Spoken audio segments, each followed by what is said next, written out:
अस्सलाम वालेकुम क्लास, क्या हाल है। उम्मीद है आप सब अपने अपने घरों में ठीक होंगे और खूब अच्छे से दिल लगा कर स्टडी कर रहे होंगे। तो बच्चे आज जो है वो हमारी हदीस नंबर 6 जो है वो हम पढ़ेंगे। सबसे पहले जो है वो हम इसका तर्जुमा है वो पढ़ेंगे, उसके बाद हम इसकी तशरीह जो है वो करेंगे। तो चले आए पढ़ना स्टार्ट करते हैं। बिस्मिल्लाहिर्रहमानिर्रहीम। मन अहब्बा लिल्लाहि व अबगादा लिल्लाहि व आता लिल्लाहि व मनाआ लिल्लाहि फ़क़दिस्तकमलल ईमान। इसका तर्जुमा है, जिसने अल्लाह के लिए मोहब्बत की और अल्लाह के लिए बुग़्ज़ रखा और अल्लाह की रज़ा के लिए अता किया और अल्लाह की रज़ा के लिए रोका, तो इसने ईमान मुकम्मल कर लिया। ये देखें, ये हमारा जो था वो तर्जुमा था। अब इसकी तशरीह जो है वो हम देखते हैं। इस हदीस पाक में एक मुसलमान के ईमान के मुकम्मल होने की शराइत बयान की गई हैं कि ईमान के इंसान का ईमान जो है वो कैसे मुकम्मल होता है। यहाँ पर 2 शराइत जो हैं वो बताई गई हैं। वो कौन कौन सी हैं? सबसे पहली है कि अल्लाह की रज़ा के लिए मोहब्बत और नफ़रत करना, कि हमने अगर किसी से मोहब्बत करनी है तो वो भी अल्लाह की रज़ा के लिए, कि उसमें अल्लाह की रज़ा शामिल हो।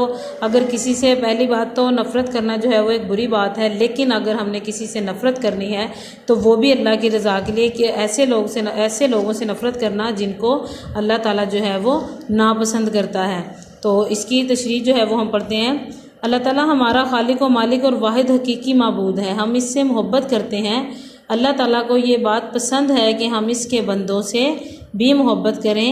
ये मोहब्बत अब जो है वो क्या ज़ाती मुफाद, मतलब परस्ती या दुनियावी ज़रूरत के तहत ना हो, बल्कि सिर्फ़ अल्लाह की रज़ा के लिए हो। देखिए, यहाँ पे बता दिया है कि अगर हम किसी से मोहब्बत करें तो उसमें हमारा कोई ज़ाती फ़ायदा ना हो, कोई हमारा उसमें मतलब ना हो, या कोई भी दुनियावी ज़रूरत जो है वो इसमें शामिल ना हो, बल्कि अगर हम किसी से मोहब्बत करें तो वो उसमें सिर्फ़ जो है वो अल्लाह की रज़ा होनी चाहिए।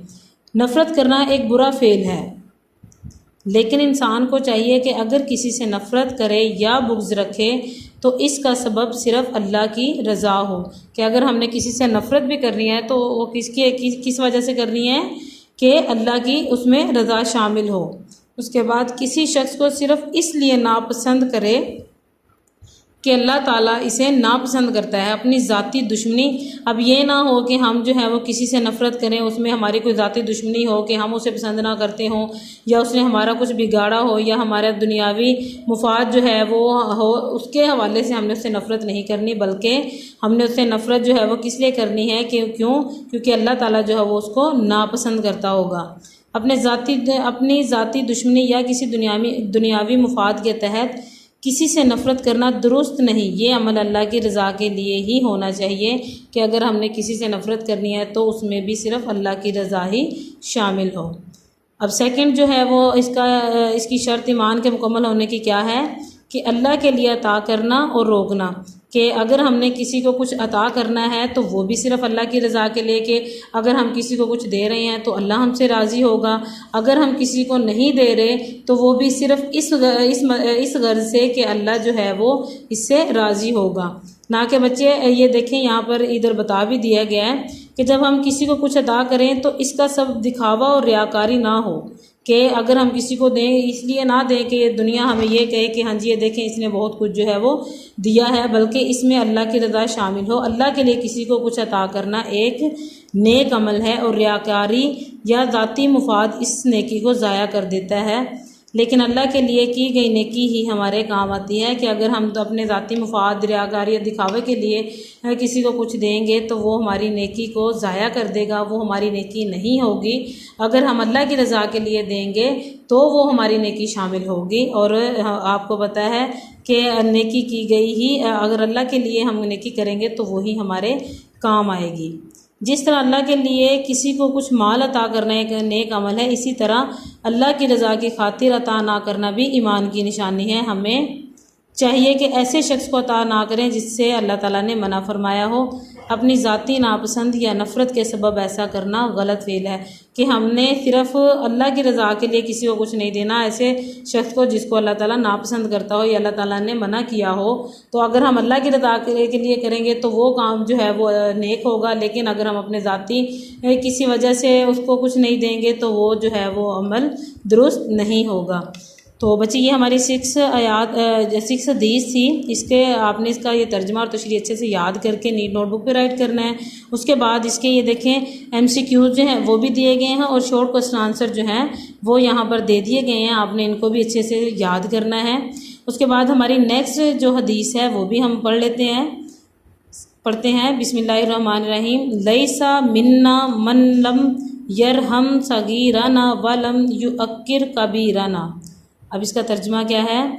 वो हम में से नहीं जो हमारे छोटों पर रहम ना करे और बड़ों का एहतराम ना करे। इस हदीस में अब क्या है कि हुज़ूर पाक सल्लल्लाहु अलैहि वसल्लम ने जो छोटों पर जो है वो रहम करने की नसीहत की है और बड़ों का एहतराम करने की, कि अगर कोई शख्स हम छोटों पर रहम नहीं करता और बड़ों का एहतराम नहीं करता तो वो हम में शामिल नहीं है।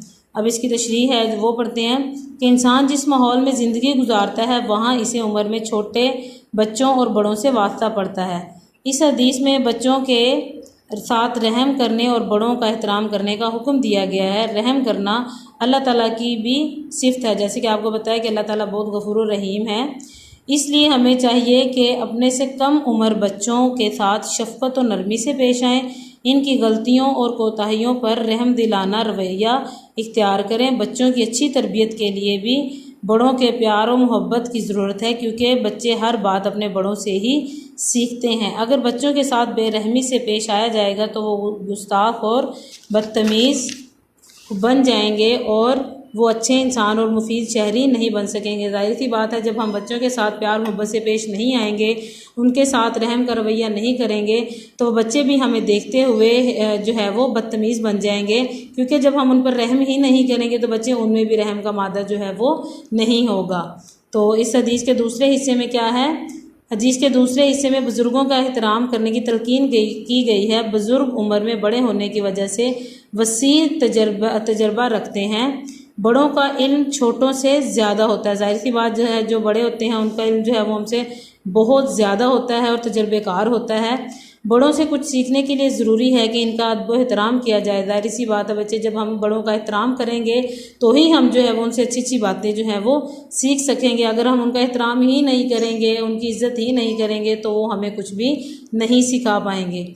अगर हम बुज़ुर्गों की इज़्ज़त नहीं करेंगे तो इनके इल्म तजर्बात और नसीहतों से फ़ायदा हासिल ना कर सकेंगे। रसूल करीम सल्लल्लाहु अलैहि वसल्लम की अपनी ज़िंदगी भी बच्चों पर शफ़क़त और बड़ों के एहतराम की मिसालों से भरी पड़ी है।